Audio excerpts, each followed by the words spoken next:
আর কোনো চাপাতি কোম্পানিকে ওখানে ঢুকতে দেওয়া হবে না, কোনো গাজাকুরকে ওখানে ঢুকতে দেওয়া হবে না, হাতে অস্ত্র নিয়ে ওখানে ঢুকতে দেওয়া হবে না, গণরুম যারা কায়েম করে তাদেরকেও ঢুকতে দেওয়া হবে না, শিক্ষা প্রতিষ্ঠানে টেন্ডারবাজি চাঁদাবাজি যারা করবে তাদেরও কোনো ঠিকানা শিক্ষা প্রতিষ্ঠানে হবে না। শিক্ষা প্রতিষ্ঠানে শুধু শিক্ষা, শিক্ষার চর্চা আর গবেষণা থাকবে। যদি তাই থাকে তাহলে আগামীর বাংলাদেশ ঘুরে দাঁড়াবে ইনশাআল্লাহ। যদি তোমরা শিক্ষা প্রতিষ্ঠানকে সেইভাবে গড়ে তুলতে পারো তাহলে 24-এর এই ত্যাগ ইনশাআল্লাহ শতভাগ সফল হবে। আর যদি শিক্ষা প্রতিষ্ঠানকে গড়ে তোলা না যায় এই জাতি বারবার পথ হারাবে। এই জন্য পথ হারা জাতিকে এখন পথের উপর টেনে উঠানো তোমাদের দায়িত্ব। এই জন্য আমরা তোমাদের সাথে আছি। এই যুদ্ধে যেভাবে 24-এ আমরা তোমাদের সাথে ছিলাম 36শে জুলাই পর্যন্ত, আগামীতেও তোমাদের সাথে থাকার অঙ্গীকার আমরা ব্যক্ত করছি। তোমরা এগিয়ে যাও, আমরা তোমাদের সাথে আছি ইনশাআল্লাহ। ইসলামী ছাত্র শিবিরের উদ্দেশ্যে আমি বলতে চাই, এখানে স্লোগানে লেখা আছে সততা, দক্ষতা, দেশপ্রেম। এই তিনটা জিনিস যাদের অন্তরে থাকবে, বুকে থাকবে, তারা ইনশাআল্লাহ জাতিকে ভালো কিছু দিতে পারবে। 77-এর 6ই ফেব্রুয়ারি ঢাকা বিশ্ববিদ্যালয়ের কেন্দ্রীয় মসজিদ থেকে এই সংগঠনটির যাত্রা শুরু হয়েছিল। 2010 সাল পর্যন্ত ছাত্র শিবির তাদের বৈধ রাজনৈতিক একটা ছাত্র সংগঠন হিসেবে তাদের অধিকার প্রয়োগ করে সদস্য সম্মেলন করতে পেরেছে। 10 সালের পরে আজ এই দ্বিতীয়বার, 10 সালের পরে এই দ্বিতীয়বার আজকে 24-এর 31 তারিখে ডিসেম্বরের অনুষ্ঠিত হতে যাচ্ছে। মাঝখানে না হওয়ার মূল কারণ আমি সবার বক্তব্য শুনি নাই, সার্জিসের বক্তব্য থেকে চলে এসেছে। সার্জিস বলেছে এই সংগঠনকে নিশ্চিহ্ন করতে চেয়েছিল হায়নারা, তারা পারেনি। সত্যের উপর যারা দাঁড়িয়ে থাকে আল্লাহ তাদের সাথে থাকেন।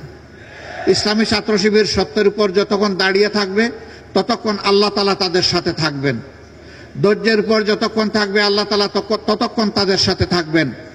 ছাত্র শিবির তোমাদেরকে আজকে মূল দায়িত্ব নিতে হবে প্রতিষ্ঠিত ছাত্র সংগঠন হিসাবে। শিক্ষাঙ্গনে নৈতিকতা ফিরিয়ে আনা এবং শিক্ষাঙ্গনে শিক্ষার পরিবেশ ফিরিয়ে আনা। আমি তোমাদেরকে অনুরোধ করব এই দুইটি গুরু দায়িত্ব তোমরা কাঁধে তুলে নাও। এতে যত স্যাক্রিফাইস তোমাদের করতে হয় সেই স্যাক্রিফাইসের জন্য তোমরা তৈরি থাকো। তারপরেও আমাদের শিক্ষা প্রতিষ্ঠানগুলো তোমরা মেরামত করে দাও। হ্যাঁ, এ কাজ তোমাদের একার নয় এবং একা পারবেও না। এই কাজের জন্য যারা আগ্রহী, সত্যি যাদের মনে সততা থাকবে, যাদের সেই দক্ষতা আছে এবং দেশপ্রেমের ব্যাপারে যারা আপোষহীন, তোমরা সবাই মিলেমিশে হাতে হাত ধরে এই কাজটি করবে। এটা তোমাদের প্রতি আমাদের অনুরোধ। এইখানেই তোমাদের ঐক্য হবে এই তিনটা স্লোগানের ভিত্তিতে সকলের সাথে।